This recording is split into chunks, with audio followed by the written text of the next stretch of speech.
People often say that siblings introduce the first taste of difference, but I've never wanted it to be that way. Perhaps it's because I grew up as an only child. I hope my husband and his siblings will always get along well. My name is Malia, and at 35 years old, I'm a housewife juggling household chores, childcare, and a part-time job. It's been nearly a decade since I married Albert, whom I met at work. We've been blessed with 2 children during this time. Albert has always been kind, a loving husband, and a devoted father since our dating days. Our family gets along harmoniously, and every day is typically peaceful and happy. Then, one day, a storm swept into our lives. The cause of this storm was my brother-in-law's fiancée. We met her for the first time last Christmas, and she was quite an unusual presence. It didn't bother me that she didn't lift a finger at my in-laws' house. After all, she wasn't yet married into the family, and my in-laws aren't the type to expect help just because someone is a daughter-in-law. Personally, I helped my mother-in-law, and naturally, Albert pitched in.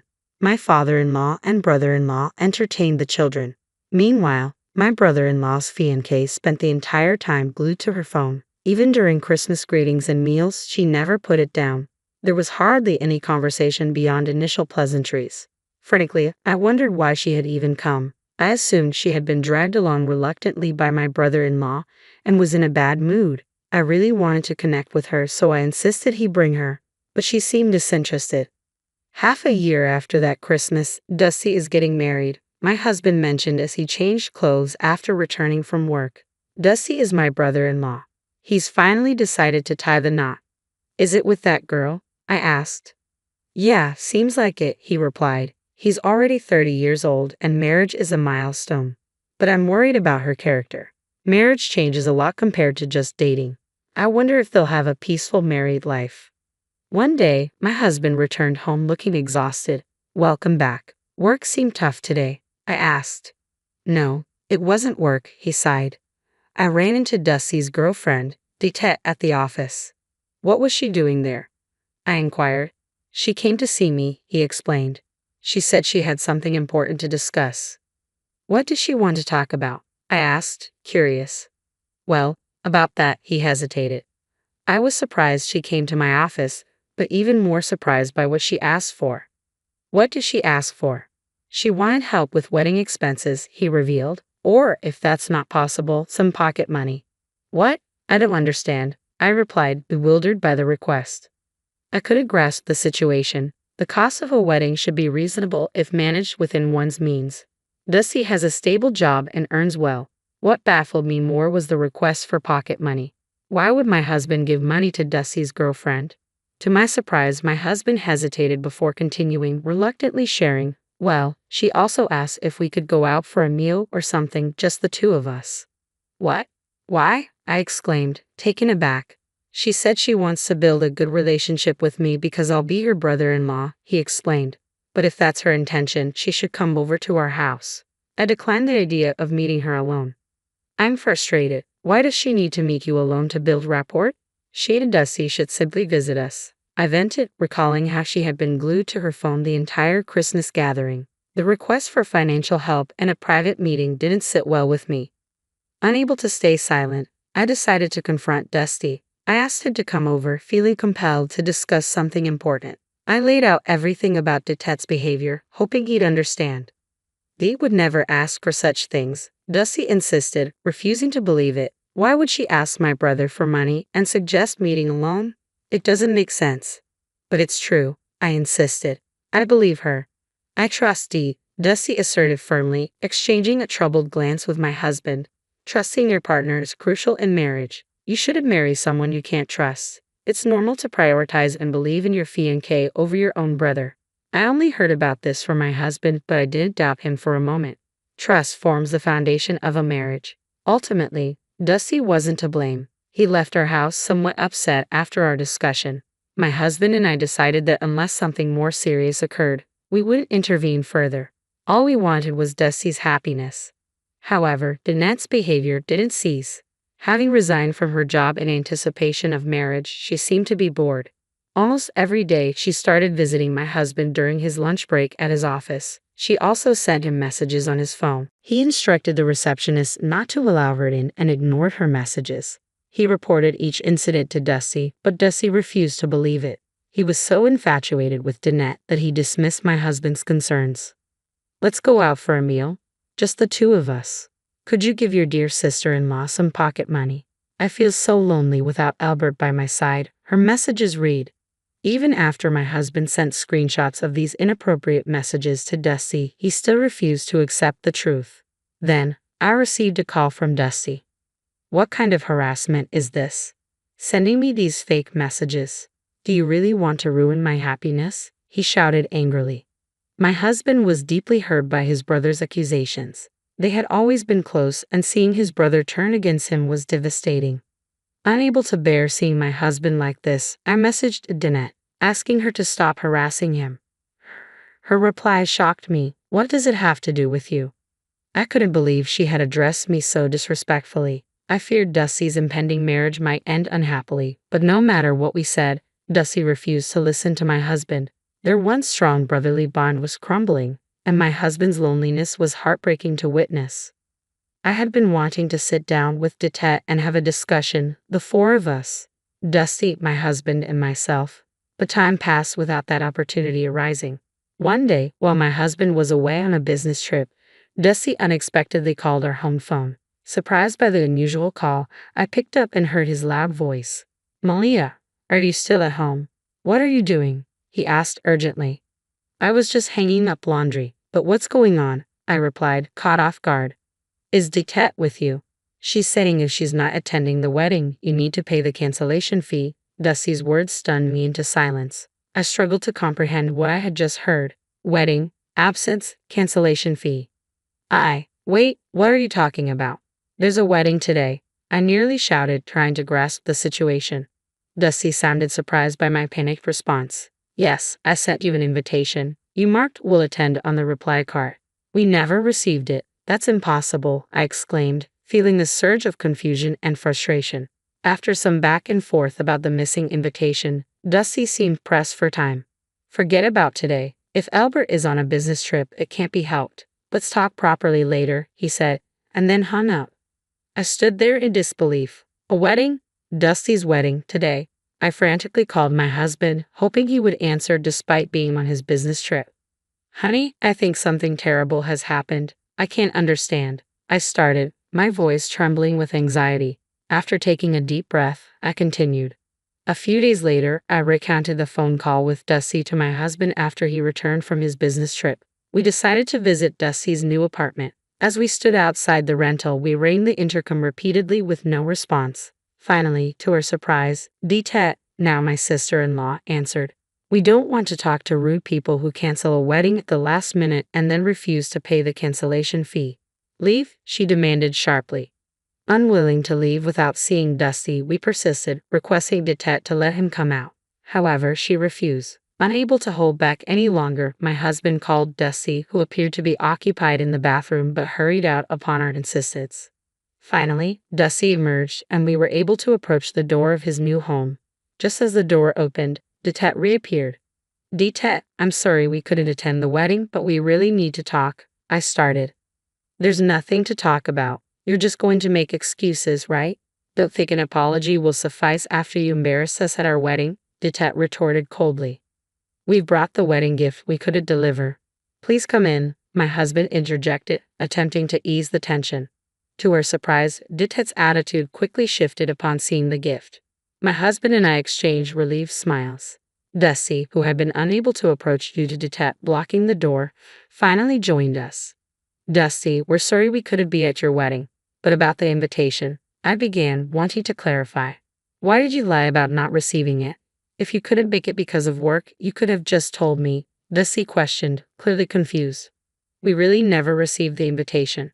That's impossible, my husband insisted. The debate about the missing invitation resumed until my husband remembered the reply postcard. Here it is. The address on it isn't from around here.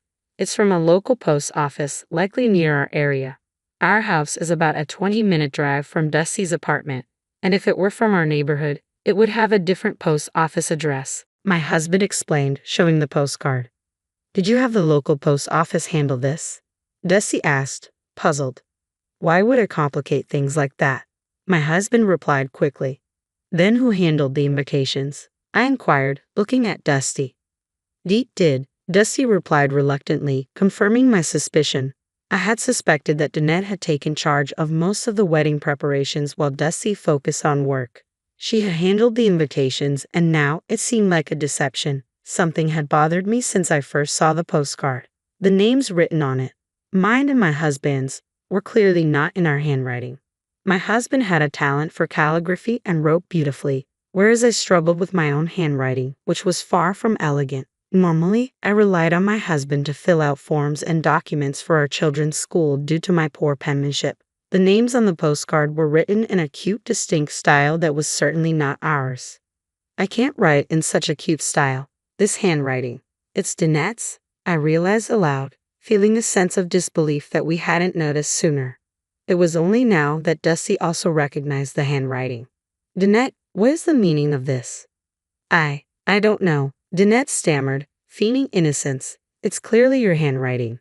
Realizing the truth, Dusty confronted Danette angrily. She appeared panicked and evasive.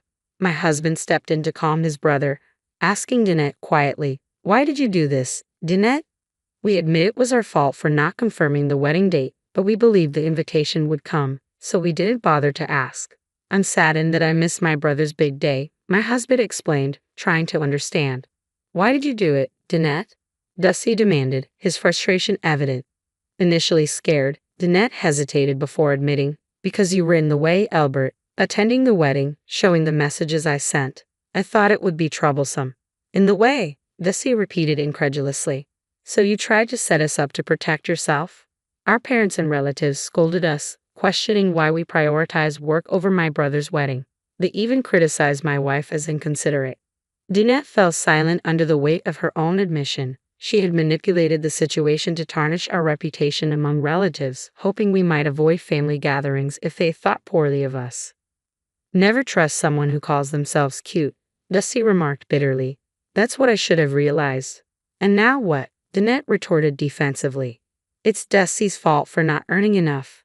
Her blunt words stunned us all. Until then, we had seen Danette as easygoing, but now we saw her true colors. My husband, Dusty, and I were left shocked and dismayed by her selfish actions. I want to be a housewife, relaxing at home, lunching at my favorite places. Dusty's salary won't allow that, I told Albert. An allowance is one thing, but why does she insist on meeting you alone? What's wrong with wanting to dine with a handsome man? Her defiant attitude left me speechless. Danette, perhaps overwhelmed, started tearing up. I expected Dusty to explode in anger, but instead, he sighed deeply. He seemed to be holding himself back, maintaining his composure. Slowly, he extended his hand to Danette, and she placed hers in his. Dusty, will you forgive me? She pleaded. He withdrew his hand abruptly. What are you misunderstanding, Danette? Just give it to me. What? What do you mean? Your mobile phone. Show it to me now, Danette protested. Dusty snatched the phone from her before she could react. After a moment of operating it, his face turned pale. Wow, he muttered, avoiding Danette's reaching hand as he held the phone high above her. You've been cheating, haven't you? At his words, my husband stepped forward and took the phone from Dusty easily. Given their similar height, his expression grew stern as he examined the screen. I see quite a few. What do you mean by this? My husband asked, showing me the phone screen. This is a violation of privacy, Danette shouted in anger, attempting to retrieve the phone. Dusty held her back. Wow, how many guys are there? He muttered, his eyes scanning the explicit messages on the screen. The chat application revealed conversations with multiple men, filled with suggestive content.